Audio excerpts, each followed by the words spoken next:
ETF index mutual funds నేర్చుకుని stock మార్కెట్లో రాణించాలనుకుంటున్నారా? వెంటనే ఈ నెంబర్కి కాల్ చేయండి.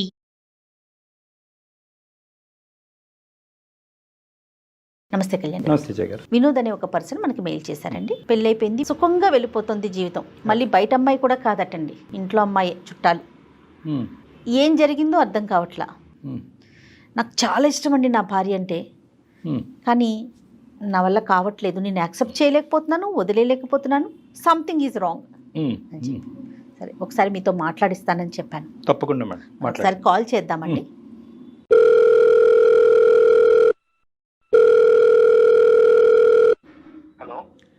నమస్తే అండి, వినోద్ గారా? నేను జయానండి, సుమన్ టీవీ అందమైన జీవితం ప్రోగ్రాం నుంచి కాల్ చేస్తా ఉన్నాను. మేడం నమస్తే మేడం. నాతో పాటు డాక్టర్ కళ్యాణ్ చక్రవర్తి గారు ఉన్నారు. మీ సమస్యను ఒక్కసారి మాట్లాడతారా? చెప్తాను. Hello Vinod sir. నమస్తే సార్. నమస్తే నాన్న. ఏంటి నాన్న సమస్య? ఏ ఊరు మీది? సార్ మాది చిత్తూరు సార్. ప్రస్తుతం హైదరాబాద్ లోనే నేను పనిచేస్తున్నాను. రైట్, ఓకే ఓకే, చెప్పు నాన్న, ఏంటి సమస్య? సార్ నాకు పెళ్ళి 3 ఏళ్ళు అవుతుంది సార్.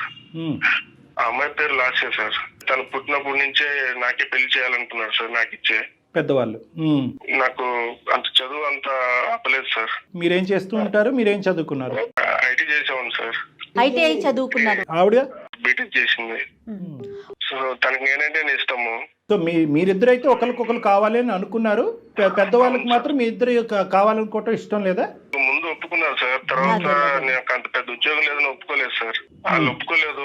వేరే పెళ్లి చూపులు కూడా చేయించారు సార్. కానీ ఆ అమ్మాయికి ఇంకా వాళ్ళ ఇంట్లో వాళ్ళు ఎక్కువ ఫోర్స్ చేస్తే కూర్చునింది సార్ పెళ్లి చూపులకి. పెళ్లి చూపుల వరకు అయితే వెళ్ళింది, బలవంతంగా వెళ్ళింది. ఇంకా చివరికి మేమిద్దరం వచ్చేసినాం సార్. వచ్చి తిరుపతిలో పెళ్లి చేసుకున్నాము కొండపైన. మీ ఇంట్లో కూడా ఒప్పుకోలేదా వినోద్ గారు? మా ఇంట్లో కూడా ఒప్పుకోలేదు మేడం. ఇప్పుడు వాళ్ళ ఇంట్లో అంటే కనుక మీకు ఉద్యోగం స్థిరంగా లేదు, చదువు లేదని. మీ ఇంట్లో అభ్యంతరం ఏంటి? ఇప్పుడు మా మామయ్య ఉన్నాడు కదా, ఆయన అంత మాట్లాడుతుంటే మా అమ్మకి నచ్చలేదు. మా నాన్న లేరు. మా మామయ్య అట్లా మమ్మల్ని చాలా తక్కువ చేసి తీసి పారేసినట్టు మాట్లాడినాడు సార్. అట్లా మాట్లాడితే ఇంకా మా అమ్మకి నచ్చలేదు. చిన్నప్పటి నుంచి ఆ పిల్ల అంటేనే నాకు మనసు. లాస్యా కూడా అంతేనండి? నేనంటే పిచ్చి మేడం మా పిల్లకి. పెళ్లి చేసుకుని ఇంకా నా ఫ్రెండ్ కూడా హైదరాబాద్ లో జాబ్ చేస్తున్నాడు మేడం. వాడిని అడిగాను అక్కడ ఏదైనా ఉంటే ఉద్యోగం చూడడం వస్తాను అనేసి. నాకు ఆల్రెడీ మెకానిక్ చేస్తుంటా ఇక్కడే. ఇంకా హైదరాబాద్ కి వచ్చి ఇక్కడ 3 years అయింది మేడం. 3 ఏళ్ళు అవుతుంది. లాస్య ఏం చేస్తుంది? తనకి ఏమి పని చెప్పట్లేదు సార్. నేను ఇంట్లోనే ఉంచాను. పిల్లలు లేరుగా? మాకున్న పరిస్థితుల్లో ఇప్పుడు పిల్లలు వద్దనుకున్నాం సార్. ఇప్పుడు అంత స్తోమత లేదు కదా సార్. కాదు, పిల్లలు వద్దు అనుకున్నారు, కానీ ఉద్యోగం చేయడానికి ఏంటి అమ్మాయి హైదరాబాద్ సిటీలో? తనకి ఇష్టం లేదా ఏంటి? నాకు ఇష్టం లేదు మేడం. చిన్నప్పటి నుంచి అంత బాగా చూసుకున్నాను. ఎందుకు తనని బయటకు పంపించాలి? ఎందుకు ఉద్యోగం చేయించాలి? తను మీ ఉద్దేశంతో ఏకీభవిస్తుంది అంటే ఓకే నేను ఇంట్లో కంఫర్ట్ గా ఉన్నాను అంటదా, లేకపోతే ఎట్లా ఉంది తన మెంటాలిటీ ఏంటి? తను బాగానే ఉండింది మేడం. 2-3 ఏళ్ళు బాగానే ఉన్నాము. ఎందుకో మేడం కొద్ది రోజులుగా తన ప్రవర్తన నాకు అర్థం కావట్లేదు మేడం. నాకు ఏడుపు వస్తుంది. అయ్యో. పెద్దలతో కాంటాక్ట్ ఉందా? లేదు సార్. కాంటాక్ట్స్ తగ్గిపోయినాయి. నాన్నతోనూ లేదు, మా అమ్మతోనూ లేదు సార్. సో కాంటాక్ట్స్ తగ్గిపోయినాయి అంటే అంత ఇష్టపడి వచ్చినటువంటి ఆడపిల్లకి ఈ రోజు నువ్వంటే ఇష్టం లేకుండా ఉండటం అంటే? ఈ మధ్య గత 3-4 నెలల నుంచి నా దగ్గరికి కూడా రావట్లేదు. పిలిస్తే పలకదు, మాట్లాడిస్తే మాట్లాడదు. ఏదో పరవాన్ని చూసినట్టు చూస్తాను సార్. నన్ను రూమ్ లో కూడా రానివ్వట్లేదు సార్. తలుపేసేస్తుంది. నేను హాల్లోనే పడుకుంటున్నాను సార్. 10 రోజుల నుంచి చూస్తున్నాను మేడం. తన ఒంటి మీద బంగారు చూస్తున్నాను. ఫోన్లు కొత్త చూస్తున్నాను. ఓ ఫోన్లు, బంగారం కూడా? బంగారం కూడా సార్. మీరు అడిగారా అమ్మాయిని ఎక్కడవి ఏంటని? అడిగినాను మేడం. అడిగితే ఇది అమ్మ వాళ్ళు తీసిచ్చినారు, నీకు కూడా తీసిస్తా అన్నారు. నేనే ఇంటికి రమ్మంటే రానన్నారు. ఏదో చెప్తాను మేడం సంబంధం లేకుండా. పోలండి, తల్లిదండ్రులు మళ్ళీ ఆ అమ్మాయిని స్వీకరించారన్నమాట అనుకోవాలి కదా. నాకు లేదు సార్. నేను ఒకసారి ఇంటికి వెళ్ళాను సార్. మా మామయ్య వాళ్ళ ఇంటికి వెళ్తే వాళ్ళు నన్ను అక్కడే అవమానించారు. ఇంట్లో కూడా రానివ్వలేదు. మేము ఇప్పుడు వచ్చాము, అంత అబద్ధాలు చెప్పి మళ్ళీ మా ఇంటికి వస్తావు నువ్వు, పోరా బయటికి అన్నారు సార్. ఈ అమ్మాయికి మరి వాళ్ళ అమ్మ వాళ్ళు ఇవ్వలేదండి? అదే మేడం నాకు అర్థం కాలేదు మేడం. అదే తను అడిగితే ఇది తనేమంటుంది, ఇది అమ్మ వాళ్ళు ఇచ్చినారు అంటుంది. వాళ్ళ ఇంట్లో ఏమో మేము తీసిలేదు అంటారు. ఈ సాగు పెట్టుకుని మళ్ళీ మా ఇంటికి వస్తావా, పోరా బయటికి అని వాళ్ళు నన్ను గెంటేసినారు సార్. సరే, ఇచ్చిన వాళ్ళు అయితే ఇచ్చామని చెప్పడంలో వాళ్ళెందుకు సంకోచిస్తారు కానీ. అంతే కదా సార్. అదే నాకు అనుమానం ఇచ్చి గట్టిగా అడిగినాను సార్ ఆ పిల్లని. అడిగితే ఏం చెప్పట్లేదు. కానీ తన ఫోన్ లో ఒక లవ్ సింబల్ వేస్తే ఒక ఫోన్ నెంబర్ ఉండే సార్. ఫోన్లు ఇవ్వటం ఆ అమ్మాయి చేతుల్లో కనిపించింది. తల్లిదండ్రులను ప్రశ్నించేటప్పటికి తల్లిదండ్రులు మేము ఇవ్వలేదు, నువ్వు వెళ్ళిపోరా, నువ్వు మా ఇంట్లో అడుగు పెట్టడానికి లేదని మిమ్మల్ని సాగరంపారు. ఇది కాకుండా మీకు వేరే అనుమానాలు ఏమైనా ఉన్నాయా? సార్ నేను ఎన్నిసార్లు మెకానిక్ షాప్ నుంచి చేస్తూనే ఉంటాను సార్. చాలా చేసినా సరే బిజీ వస్తూనే ఉంటాను సార్. ముందన్నా ఫోన్ నాకు చేసేది సార్ తనకి, ఇప్పుడు చేయట్లా. ఎప్పుడు చాటింగ్ లో ఉంటది నేను వచ్చినా సరే. ఓకే, కొంచెం చాట్ చేసుకుంటూ తనలో తను నవ్వుకుంటా ఉంటది. ఈ ఫోన్ బిజీ చాటింగ్ ఇంతకు ముందు ఉండేది కాదు 3 నెలల క్రితం? లేదు సార్ అసలు లేదు. ఇంకానన్నా ఇక్కడ ఇంటి దగ్గర ఒక షాప్ ఉంది సార్. ఆ షాప్ లో అతను మా షాప్ లో పనిచేస్తాడు. వాళ్ళు చెప్తున్నారు సార్ మీ వైఫ్ ని ఎవరో కార్ లో తీసుకుని వెళ్తున్నారు అది ఇది అని చెప్పి నమ్మలేదు సార్. ముందు నాకు ఇదంతా చూస్తే అనుమానం వచ్చింది. కార్లో నేను షాప్ కి వెళ్ళిన వెంటనే వెళ్తుందంట సార్ బయటికి. నేను షాప్ నుంచి వచ్చేసరికి వచ్చేస్తుందంట మళ్ళీ ఇంటికి. అంటే ప్రతిరోజు జరుగుతుందంటండి? రోజు వెళ్తుందంట మేడం. వాళ్ళు కనిపించినప్పుడు చెప్తున్నారు మేడం నాకు. సరే, ఈ 3 కలిపితే నీకు అనుమానం వస్తుంది. మరి అనుమానం వచ్చి నేను కూడా వెళ్ళాను సార్ ఒకసారి. ఇంటికి వెళ్తే నా ముందే ఒకసారి కార్లో వెళ్ళింది. నీ కళ్ళతో కూడా చూసావు? వెనకాల వెళ్తే షాపింగ్ కి వెళ్తాంది, సినిమాకి వెళ్తాంది. నాకు తట్టుకోలేకపోతున్నాను సార్ నేను. ఎవరు ఆ పక్కన ఉన్నవాడు? ఎవడు అతను ఎవరో తెలియదు సార్ నాకు కూడా.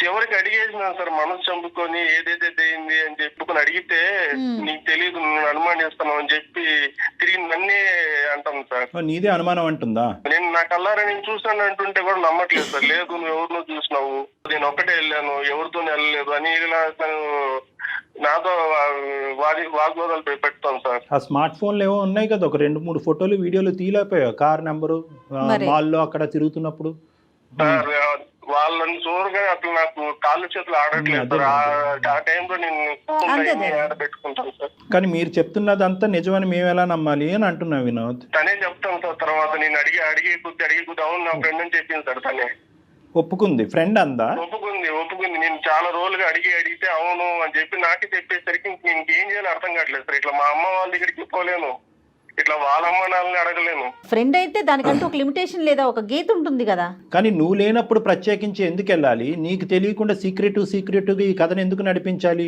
దాన్ని ఫ్రెండ్షిప్ అని ఎలా అంటాం మనం? నేను అది ఆ మాట అంటే నువ్వు అనుమానిస్తున్నావు, నేను అటువంటి తప్పు చేసే అమ్మాయిని కాదు. ఫ్రెండ్షిప్ కి మించి ఏం పెద్ద వాళ్ళిద్దరి మధ్యన జరగలేదు అని అందా ఆ అబ్బాయికి తనకి? అంటుంది సార్, అంటుంది. కానీ ఇప్పుడు నాకుంటది కదా సార్, నా భయాలు నాకు ఉంటది కదా సార్. నాకేట దూరం ఓకే, నీకు దూరం అయిపోద్దని ఇన్సెక్యూరిటీ ఉంటుంది. ఈ అబ్బాయి ఎవరు? తను ఎవరో నాకు కూడా తెలియదు. అడిగితే నీకు నా మీద నమ్మకం లేదా అని చెప్పి నన్నే.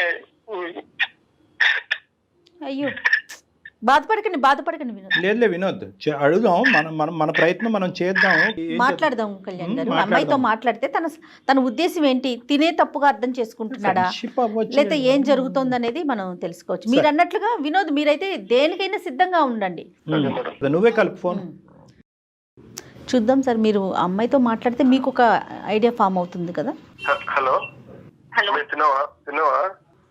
ఇందాకే చేసావు, మళ్ళీ ఎందుకు చేస్తున్నావు? ఎందుకంత కోపం నా మీద? నేనేం అడిగినా నిన్ను? పదే ఎందుకు కాల్ చేస్తున్నావు అంటున్నాను. మీరు కోపడకమే, నేను చెప్పేది నువ్వు ఎందుకు ఇన్ని రోజుల నుంచి తేడాగా ప్రవర్తిస్తున్నావు? నీకేమైనా అనుమానంగా నేను అనుమానిస్తున్నాను? నేను చెప్పు. ఇన్నిసార్లు కాల్ చేసి అనుమానించడం అని అంటారు కదా, ఏంటి నా మీద ఏంటి డౌటా నీకు ఇన్నిసార్లు కాల్ చేయడానికి? మరి ఎప్పుడు చేసినా బిజీ వస్తానే ఉంటుంది. ఇందుకు ముందన్నా నువ్వు నాకు వెనక్కి చేసేదాన్ని, ఇప్పుడు అది కూడా చేయట్లేదు కదా నువ్వు. నాకు బిజీ ఉంటే ఎవరు కాల్ తీయరు. నీకు నాతో మాట్లాడే ఇష్టం లేదు, నాకు అర్థమైపోయింది. ఒకసారి మాట్లాడతారంటే నీతో మాట్లాడు సార్. హలో అమ్మ, నమస్తే అమ్మ. నా పేరు డాక్టర్ కళ్యాణ్ చక్రవర్తి అమ్మ. సుమన్ టీవీ అందమైన జీవితం నుంచి మాట్లాడుతున్నాను. నాతో పాటు సీనియర్ యాంకర్ జయ గారు కూడా ఉన్నారు ఇక్కడ. చెప్పండి సార్. ఏం లేదమ్మా, వినోద్ మాకు ఈమెయిల్ పంపించాడు. చాలా బాధలో ఉన్నాడు. సడన్గా ఒక 2 to 3 months బట్టి మీలో ఒక మార్పు వచ్చింది. అతన్ని పెద్ద పట్టించుకోవట్లేదు, అతనికి పెద్ద ఇంపార్టెన్స్ ఇవ్వట్లేదని అతను చాలా లోన్లీగా ఫీల్ అయ్యి మాకు ఈమెయిల్ పంపించి అసలు నా భార్య లాస్యలో మనసులో ఏముందో దాగుందో నాకు తెలియట్లేదండి. అతను అడగలేక అతను అడగవలసినటువంటి ప్రశ్నలు మా ద్వారా అడిగిస్తున్నాడమ్మా. ఇప్పుడు ఆయన అనుమానిస్తున్నాడు అని నేను అనడంలో తప్పులేదు కదా సార్? అంటే నాకు తెలియదమ్మా అసలు మీ ఇద్దరి మధ్యన లాస్ట్ 2 to 3 months బట్టి ఎటువంటి డిఫరెన్స్ ఆఫ్ ఒపీనియన్ వచ్చిందన్నది చెప్పమ్మా చాలా. అంతే. ఇప్పుడు మా ఇద్దరి పర్సనల్ లైఫ్ లో జరిగే విషయాలన్నీ మీకెందుకు షేర్ చేయాలి సార్ నేను? చిన్నప్పటి నుంచి బాగా ఇష్టపడి మీరిద్దరు ప్రేమించుకుని పెద్దలకి ఇష్టం లేకుండా పెళ్లి చేసుకున్నారు. ఈ సందిగ్ధ పరిస్థితుల్లోంచి మిమ్మల్ని ఇద్దరిని బయటకు లాగటానికి స్నేహితులు లేరు, కుటుంబ సభ్యులు లేరు. ఇప్పుడు అతను అనుమానిస్తున్నాడని నువ్వు బాధపడుతున్నావు, నా భార్య నాతో పాటు సహకరించట్లేదని అతను బాధపడుతున్నాడు. ఎవరికెళ్ళి చెప్పుకుంటారు మీరు? ఆ విధంగా అతను మాకు వచ్చి చెప్పుకున్నాడు కాబట్టి మేము ముందస్తు ఏంటంటే కొన్ని 100,000 మెయిల్స్ వచ్చినా కూడా అవన్నీ పక్కన పెట్టి ఈ అబ్బాయి చచ్చిపోతానంటున్నాడు, విపరీతమైనటువంటి శోభలో ఉన్నాడని చెప్పి మేము ఫోన్ చేసి ఓ సహాయకర చర్యగా మేము ముందుకు వచ్చాం. మీకెందుకు చెప్పాలి అంటే మేము ఏమీ మాట్లాడలేము తల్లి. అమ్మ ఏదైనా సమస్య ఉన్నప్పుడు పరిష్కరించుకోవాలి కదా లాస్య. మీరు చదువుకున్న వాళ్ళు, మీ ఇద్దరి మధ్య సమస్య ఉంది, అందమైన జీవితం సుమన్ టీవీ డాక్టర్ కళ్యాణ్ చక్రవర్తి గారు ఉన్నారు అని చెప్పి తను ట్రస్ట్ చేసి మా దాకా వచ్చారు. ఫైనల్ గా నువ్వే అప్రిషియేట్ చేస్తావు చూడమ్మా. అది ఇప్పుడు నేను ఏం తప్పు చేశానండి అంతలా తీసుకొచ్చి చెప్పడం? నేను ఏం చేశానని చెప్పాడు, నేను ఆయనను బాగానే చూసుకుంటున్నాను కదా. అమ్మా ఏం తప్పు చేసావు, తప్పు అనే మాట అనలేదమ్మా అతను.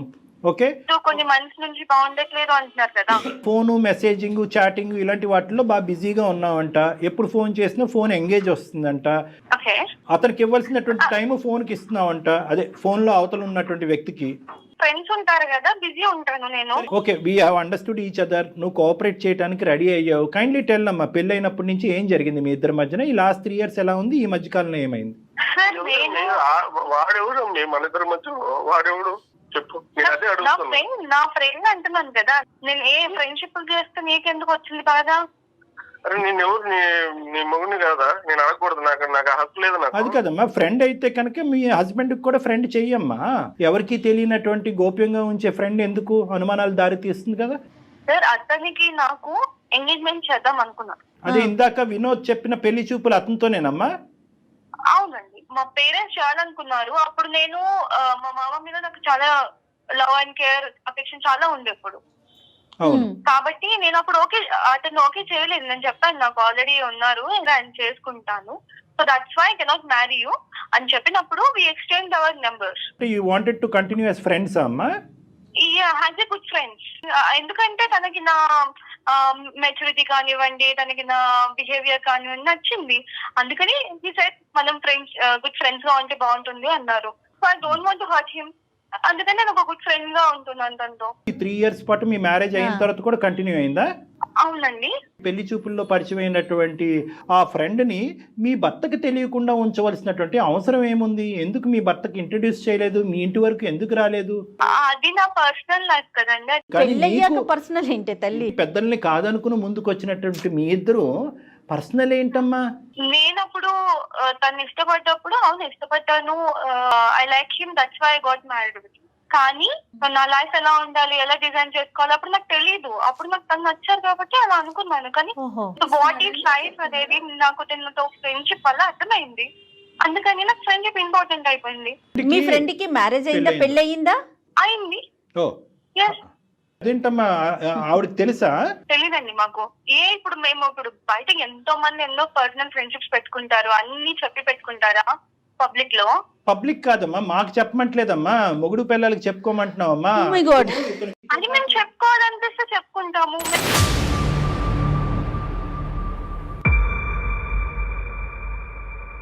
తను ఇక్కడే హైదరాబాద్ లోనే ఉంటారు కాబట్టి నాకు తనతో ఇంకా క్లోజ్నెస్, నాకు తన బిహేవియర్, తన way of living, life style అంతా నచ్చింది. ఇప్పుడు అవన్నీ మాకు తెలుస్తున్నాయమ్మా. ఇప్పుడు అతని స్థానం ఏంటి, నీ భర్త అయ్యే స్థానం ఏంటమ్మా? What is the problem with him?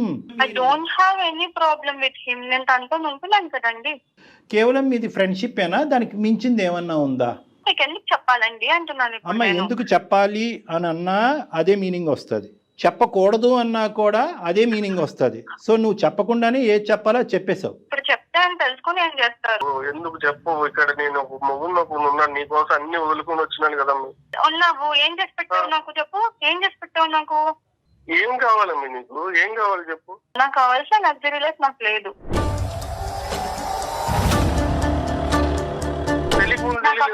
నాకు తెలియదు, అప్పుడు నాకు తెలియదు. ఇల్లు వచ్చేటప్పుడు నాకు తెలియదు, ఇప్పుడు తెలుస్తుంది, నాకు బుద్ధి వచ్చింది. సో అందుకని నా లైఫ్ ని నేను ఎంజాయ్ చేస్తున్నా. ఏం మాట్లాడాలమ్మా నీతో? నువ్వు కావలసినటువంటి వ్యక్తి గురించి ఫైట్ చేసేసి తిరుపతి కొండ మీదకి వెళ్ళి పెళ్లి చేసుకుని ఈరోజు 3 సంవత్సరాల పాటు ఇరువైపుల కుటుంబాలను వదిలేసి ఇక్కడికి వచ్చి ఉన్నావంటే కనుక ఎంత మెంటల్ స్ట్రెంగ్త్ ఉండాలి మీకు, ఎంత ఇమోషనల్ మెచ్యూరిటీ ఉండాలి అని అనుకున్నాం. కానీ ఇక్కడ కాంట్రాస్టింగ్గా ఒక డిఫరెంట్ పిక్చర్ కనిపిస్తుందమ్మా, ఆపోజిట్ పిక్చర్ కనిపిస్తుంది మాకు. నీలో మెచ్యూరిటీ కాదు కదా, చాలా దిగువ స్థాయి ఇమ్మెచ్యూరిటీ ఉంది, తేలికతనం ఉంది, పెళ్ళి అనేటటువంటి దానికి సంబంధించిన విలువలు తెలియనటువంటి మనస్తత్వం ఉంది, ప్రేమ అంటే అర్థం పర్థం లేదు అన్నట్టు అనిపిస్తుంది. కేవలం ఒక సిటీకి రాగానే నువ్వు రెక్కలు వచ్చినటువంటి పక్షిలాగా లగ్జరీస్ అనుకుంటూ ఫస్ట్ టైం నీ జీవితంలో అతను మెకానిక్గా చిరిగిపోయినటువంటి చొక్కా నీకు ఇప్పుడు కనిపిస్తుంది. నీ ఇంట్లో ఉండేటటువంటి కంఫర్ట్స్ లేవు అన్నట్టు నీకు అనిపిస్తున్నదని అనిపిస్తుందమ్మా. ఫస్ట్ ఆఫ్ ఆల్ ఒక్క పాయింట్ నాకు చెప్పు, మీ తల్లిదండ్రులు నిన్ను వెనక్కి ఆ ఇంటికి రానివ్వట్లేదు, ఏమాత్రమన్నా నీకు బాధ ఉందమ్మా? లేదండి, నాకెందుకు బాధ వాళ్ళ లేదు. దగ్గర ఉన్నప్పుడు అక్కడేం వాళ్ళు ఫ్రీడమ్ ఇవ్వలేదు. ఇప్పుడు నీకు ఫ్రీడమ్ కావాలి అంటే ఏం కావాలమ్మా? అంటే వినోద్ నీ చేత ఉద్యోగం చేయనివ్వలేదనా నీ బాధ? అసలు ఫ్రీడమ్ అంటే ఏంటి మీ ఉద్దేశంలో? నా లైఫ్ లో నేను ఎలా ఉండాలనుకుంటున్నాను, నా లగ్జరీస్ నేను ఎలా మెయింటైన్ చేయాలనుకుంటున్నాను అలా. నీ లైఫ్లో నీ లగ్జరీ, నీ లైఫ్ అంటే ఒక పెళ్ళైన ఆడపిల్ల ఇంకొక మగాడితో తిరగటం అమ్మా లగ్జరీ అంటే. అందరూ అలాగే ఉంటున్నారు మేడం. అందరి సంగతి నీకెందుకమ్మా, సమస్య నీ దాకా వచ్చింది. మాట అనే హక్కు లేదు. నీ జీవితం ఏంటి అనేది నువ్వు మాట్లాడుకో అమ్మా. అందరూ ఎక్కడున్నారమ్మా? నీ వయసు ఎంత, నీ అనుభవం ఎంత? నేను మేజర్ కాబట్టి. నువ్వు మేజర్ అయినా కూడా 10 times మైనర్లో ఉన్నావు నువ్వు. ఇక్కడ ఒకటే పాయింట్, నా జీవితం అనేటటువంటి మాట ఎప్పటి వరకు అంటే కనుక నువ్వు బ్యాచులర్గా ఉన్నంతసేపు, మీ ఊర్లో ఉన్నంతసేపు, మీ అమ్మా నాన్న దగ్గర పెరిగినంతసేపు. పెళ్ళి అయిన తర్వాత మీరిద్దరూ కలిసి ప్రయాణం చేస్తున్న తర్వాత ఇద్దరు టోటల్గా ఒక నమ్మకంతో, ఒక ట్రాన్స్పరెన్స్తో పెరగాలి అనేటటువంటి ఉద్దేశంతోనే పెళ్ళి అనేటటువంటి ఒక బంధం ఏర్పడింది. నా అనే మాటలో మన అనేటటువంటి పదం కూడా రావాలి. నీ భర్తకు తెలియకుండా ఇలా ఈ విధంగా నువ్వు ప్రవర్తించడం అనేటటువంటిది నీకు ఇష్టమేమో కానీ, but you're bound to answer to him. అతనికి సమాధానం చెప్పవలసినటువంటి రైట్ నీకుంది. ఎందుకంటే నువ్వెంతైతే అతను నమ్ముకుని పారిపోయి వచ్చేసావో, అతను కూడా నిన్ను నమ్ముకుని వచ్చేసాడు. నీ తల్లిదండ్రులు ఫస్ట్ నిన్ను ఆపారు. నువ్వు బీటెక్ చదివేవమ్మా, వాడు మెకానిక్, ఐటీఐ మధ్యలో ఆపేశాడు. వద్దు అమ్మ అంటే కనుక నోనో నాన్న వాడే కావాలి, ఐ వాంట్ హిమ్ అని చెప్పుకుంటూ అతను వెనకతలు తోకలాగా పరిగెట్టుకుని వచ్చావు. అప్పుడే మీ తల్లిదండ్రుల యొక్క మాట విని గుడ్ బై చెప్పి ఉంటే కనుక అతను ఎవడో ఇంకో అమ్మాయిని చేసుకుని హ్యాపీగా ఉండేవాడు. ఈరోజు ఇక్కడ పెద్ద ఫెయిలియర్ ఎవరిదో తెలుసా? నీదే వినోద్. నీ ఫెయిలియర్ ఎక్కడో ఊడిపడినటువంటి ఆడపిల్ల కాదు, అరేంజ్డ్ మ్యారేజ్ కాదు, మీ కుటుంబంలోనే పుట్టి పెరిగినటువంటి ఒక ఆడపిల్ల యొక్క సైకాలజీ, మెంటాలిటీ నువ్వు ఆవగింజంతా కూడా అసెస్ చేయలేకపోయావు. నోట్లో వేలు పెట్టుకునే పిల్లోడు కూడా అసెస్ చేస్తాడు, ఈ అమ్మాయికి మెంటల్ మెచ్యూరిటీ లేదు, గాలివాటం, గాలి ఎటువైపు వేస్తే అటువైపు కొట్టుకుపోయేటటువంటి రకం. వాడి పిల్లం వచ్చి ఈ అమ్మాయి జుట్టు పట్టుకుని నేలకేసి కొడతాది. ఆ రోజు ఈ అమ్మాయికి తెలిసి వస్తుంది, దిస్ ఈస్ కామన్, ఇది fair, what is wrong, where is freedom, ఈ ఇంగ్లీష్ టెక్స్ట్ బుక్లో ఉన్న పదాలన్నీ వాడేస్తుంది కదా. ఈ అమ్మాయికి సరైన పనిష్మెంట్ ఇప్పుడు వరకు తగల. లవ్ మ్యారేజ్ అయినా కూడా పేరెంట్స్ క్షమిస్తారు. అరే ఏముందిలే మన ఆడపిల్ల ఎక్కడో ఎలా ఉందో, మన ఇంట్లో మనిషిని చేసుకుంది, పండగకు పిలుద్దాం, పబ్బానికి పిలుద్దాం. 3 years పాటు ఈ అమ్మాయిని ఇప్పటికి కూడా గడప తొక్కనివ్వలేదు అంటే కనుక ఈ అమ్మాయి మొండి వైఖరి వాళ్ళు మొదటి నుంచే స్టడీ చేసి ఈ రోజు వచ్చినటువంటి అమ్మాయి మళ్ళీ మన ఇంట్లో ఏం పెంట పెడతాది రా బాబు, ఎక్కడుంటే అక్కడే ఉండి అని చెప్పి ఆ అమ్మాయికి దండం పెట్టి నీ నెత్తి మీద పెట్టి వదిలేశారు. ఈ గుడిబండను తెచ్చుకుని నీ నెత్తిమే పెట్టుకున్నాను. సార్ పెళ్లికి ముందు ఇట్లా లేదు కదా సార్. నేనంటే ప్రాణం అనింది, నేనంటేనే ఇష్టపడింది, ఎక్కడైనా తీసుకెళ్ళిపోమావయ్యా అనింది. లేదు, నువ్వెవరితో నన్ను ఉన్నావని నేను వచ్చి చూస్తున్నానా? లేదు కదా. నన్ను నువ్వే ప్రతిదానికి వెనకొచ్చి ఎంక్వైరీ చేస్తున్నావు. నేను చేస్తున్నాను. అమ్మ కనిపించేటటువంటి వాటి గురించి మాట్లాడదాం అమ్మ. నువ్వు ఫోన్ చేసినప్పుడు అతను ఫోన్ ఎంగేజ్ రాలేదు, నువ్వు మెసేజ్లు పెట్టినప్పుడు అతను తిరిగి మెసేజ్లు పెడుతున్నాడు. ఏ టైం వచ్చినప్పుడు ఎప్పుడు వెళ్ళినా కూడా ఆ మెకానిక్ షెడ్లో స్క్రూలు బిగించుకుంటూ కూర్చున్నాడు. నువ్వేమో వచ్చి కారుల్లో తిరుగుతావు కదా. అతను ఏమన్నా కార్ల మీద తిరిగాడా? నీకు ఆల్రెడీ పెళ్ళయింది, అక్కడ అడ్డంగా దొరికేంత ఆల్రెడీ అతనికి పెళ్ళైపోయింది, అతనికి ఒక భార్య ఉంది, మీది ఒక ఫ్రెండ్షిప్, దానికి ఒక గొప్ప పదం. ఈ పదాలు ఎక్కడ దొరుకుతున్నాయో భగవంతుడా, దాన్ని తీసుకొచ్చి పెట్టేసుకున్నావు. దాన్ని ఎక్కడి దాకా తీసుకెళ్తావు? మ్యారేజ్ అనేది ఒక ఆప్షన్ అంతే కదండి. ఇప్పుడు ఎవరికి నచ్చిన లైఫ్ వాళ్ళు పెట్టుకుంటారు కదా. అవునా? అదొక ఆప్షన్. నచ్చిన డేస్ ట్రావెల్ చేస్తారు, లేకపోతే వదిలేస్తారు. దానికి ఎందుకు ఇంత? ఈ నిర్వచనాలు మాకు దయచేసి చెప్పద్దు. Marriage is an option, ABC ఇలాంటివన్నీ మాకు అనవసరం. మేము ఇంకా అంత పోస్ట్ కల్చర్ లో లేమమ్మా. కేవలం ఇది ఒక గుట్టుగా ఉన్నంత సేపే ఈ మాట తీరు. ఇదే పంచాయతీ ఓపెన్గా నీ బాయ్ ఫ్రెండ్ వాళ్ళ భార్య వాళ్ళ కుటుంబ సభ్యుల మధ్యన పెడదామా రేపు మధ్యాహ్నం? రెడీనా నేను రెడీ. మీరు? పెడదామంటే నేను రెడీ. నేను మళ్ళీ చెప్తున్నాను, ఆ. మా పర్సనల్ లైఫ్ లోకి ఇన్వాల్వ్ అవ్వను అని అవుతున్నారు మీరు. తప్పదమ్మా, తప్పదు. నువ్వు ఎందుకంటే మాకు నేర్పించేస్తున్నావు ఇక్కడ. తను వాళ్ళ వైఫ్ తో హ్యాపీగా లేడేమో. వాళ్ళ వైఫ్ తో అతను హ్యాపీగా లేడేమో, అందుకని నాతో ఫ్రెండ్షిప్ చేస్తున్నాడు అంటుంది. అమ్మ పిచ్చికి కూడా హద్దు ఉందమ్మా. అమ్మ నువ్వు మాట్లాడేటటువంటి అన్ని పిచ్చి మాటలు, ఇమ్మెచ్యూరిటీతో కూడినటువంటి మాటలు. మరి వాళ్ళ వైఫ్ మరి తిని ఎక్కడికి వెళ్తున్నాడు, ఏం చేస్తున్నాడు అవన్నీ ఎందుకు చూడట్లేదు కదా. ఇప్పుడు ఏం చూస్తున్నారు కదా, అవును అబ్జర్వ్ చేస్తున్నారు. ఆవిడ అబ్జర్వ్ చేసుకోవట్లేదు కదా. ఇలాంటి వాటికని మేము సమాధానాలు చెప్పము, ఎందుకంటే కనుక ఆ అమ్మాయి నమ్మకంతో ఉంది కాబట్టి ప్రశ్నించట్లేదు. డాక్టర్ గారు అసలు ఈ అమ్మాయితో కంటిన్యూ చేయటమే తప్పండి. ఇప్పుడు మాట్లాడిన ఇంతసేపులో ఎక్కడైనా అనిపిస్తోందా ఈ అమ్మాయిలో మనం మార్పు తీసుకురావచ్చు, మీరు ఒక్క నిమిషం. కూర్చొని మాట్లాడితే అనే థాట్ అమ్మా. మీకు వస్తుందండి? చెప్పండి. ఎందుకంటే నేను చివరి వరకు వదలనమ్మా, కాబట్టి నా నమ్మకం నాది కాబట్టి ఒక్క ప్రయత్నం చేస్తున్నాను. దయచేసి వినమ్మా. చెప్పండి sir. Life is a very big ocean అమ్మా. ఈరోజు నువ్వు నిలబడినటువంటి ఎక్కడైతే నువ్వు నిలబడ్డావో, ఏవైతే ఆలోచిస్తున్నావో, ఏవైతే అనుభవిస్తున్నావో, ఇవన్నీ కూడా ఊహాజనకం. మనకి ఏదన్నా శిక్ష పడేటటువంటి పరిస్థితి వచ్చేంత వరకు ఇవి నిలబడతాయి. నువ్వు ఇంకా ఊహించుకోవట్లేదు. నీలో ఉన్నటువంటి ప్రధానమైనటువంటి లోపం ఏంటంటే పరిణామాల గురించి ఆలోచించట్లేదు తల్లి. నువ్వు నాకు నీ మీద కోపం రావట్లేదు, జాలేస్తుంది. మీ ఆయన్ని చూస్తే ఇంకా జాలేస్తుంది. ఈ కొత్తగా కనిపించినటువంటి వ్యక్తి నీకు దేవుళ్ళలా కనిపిస్తున్నాడు, ఎల్లకాలం నిలిచిపోతుంది అని అనుకుంటున్నావు. ఈ స్వర్గం ఎల్లకాలం నిలవదు అని ఒక్క మాట చెప్పాలి అని అనుకుంటున్నాను మనకు. ఈ సోకాల్డ్ స్వర్గం ఏదైతే నువ్వు అబ్బాయితో పాటు నువ్వు అనిపిస్తున్నావో ఇది ఎల్లకాలం నిలబడదు. ఆ అమ్మాయికి తెలిసి వస్తే కనుక మీ ఇద్దరిని రోడ్డుకి ఈడ్చేటటువంటి పరిస్థితి వస్తుంది. ఇప్పటికి కూడా భగవంతుడు నీకు ఒక అవకాశం ఇచ్చాడు అందమైన జీవితం ద్వారా. ఎప్పుడు ఉంటామో ఎప్పుడు పోతామో తెలియదు కదా సార్, అందుకని చెప్పు. నా మాట ఒక్కసారి వినమ్మా. ఇప్పుడు నాకంటూ ఎవరు లేరు, నువ్వు తప్ప. నీకంటూ ఎవరు లేరు, అదే కదా మేడం, నేను తప్ప. ఇప్పుడు ఒక పెద్దవాళ్ళ పొజిషన్ లో వీళ్ళు సారు మేడం ఒకసారి చెప్తున్నారు. నీ చివరిగా చెప్తున్నానమ్మా, ఇది ఇంకా నీ ఇష్టం. ఇంకా నేను చెప్పడం అయితే చెప్పినా నీకు. నేను చాలా పోరాడా నీతో, భరించాను. నేను ఎంతగాని భరించగలనమ్మా. నేను కూడా ఇంకా నాతోడు కూడా కాదమ్మా, నీ ఇష్టం. ఇంకా నేను అనుకున్న లైఫ్ తీసుకొచ్చి ఇవ్వగలరా? ఇప్పుడు మనకున్న పరిస్థితులకి నువ్వు కోరుకునేటివన్నీ రావు కదమ్మా. అమ్మా ఇది నువ్వు కోరుకుని వచ్చిందమ్మా, ఇదేం బలంతో పెళ్లి కాదు. చెప్పాను కదా సార్, నేను తనతో ఉంది, నా ఫ్రీడమ్ నాకు కావాలని ఉండాలి అంతే. తనకి ఇంట్లో చేసి పెట్టాల్సిన చేసి పెడుతున్నాను. ఒకటి తల్లి, నా వంతు ప్రయత్నం నేను చేశా. ఎంతకాలం ఈ ప్రయాణం కొనసాగుతుందో, ఎన్ని తన్నులు తింటారో, ఎంత అవమానం పడతారో అనేది కాలమే నిర్ణయిస్తుంది. అందుగురించే బీటెక్ చదివినటువంటి అమ్మాయి ఇంట్లో పనిపాటు ఏమీ లేకుండా ఇంట్లో ఎందుకు కూర్చోపెట్టావంటే సుఖపడాలి సార్, నన్ను నమ్ముకుని వచ్చింది సార్, సుఖపడాలి సార్ అంటాడు. ఇప్పుడేమో వచ్చి ఇంట్లో కూర్చొని చేసే పంచాయతీ ఇది ఈ అమ్మాయి.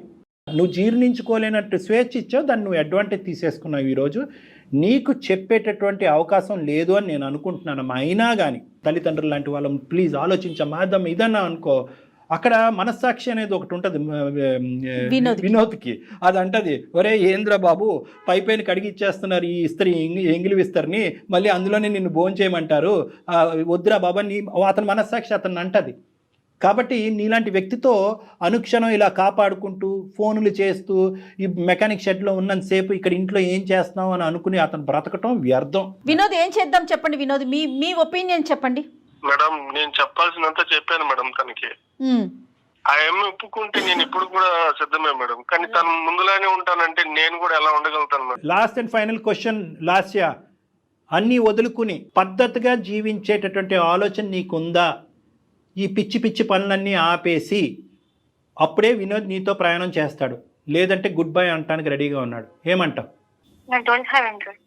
You don't have interest in this marriage or that person? You don't have interest in Vinod, so you have interest in that person.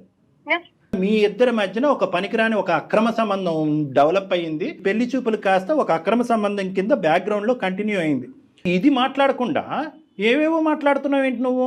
మీకు మేము చేతులు జోడించి బతిమాలాలా? అమ్మ తల్లిదండ్రులు లాంటి వాళ్ళు మారమ్మా, నీకు పరుగు పోతుందమ్మా, కుటుంబం రోడ్డు మీకు వస్తుందమ్మా అని చెప్పి నిన్ను బతిమాలాలా? వద్దమ్మా, నీకు ఇవ్వాల్సినటువంటి టైం చాలా ఇచ్చాము.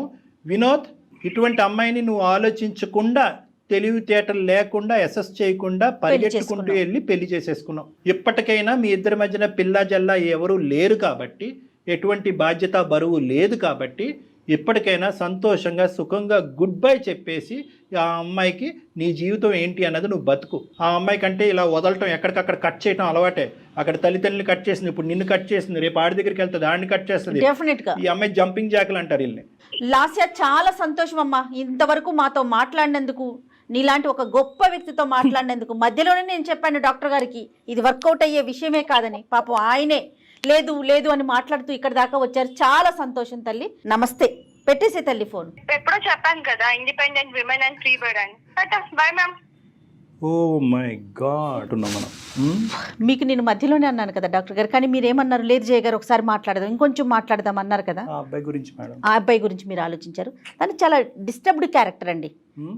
తనకేం చెప్తారో చూడండి కళ్యాణ్ గారు. వినోద్, ఇప్పుడు నువ్వు హ్యాపీగా ఉండాలి, అర్థమైందా?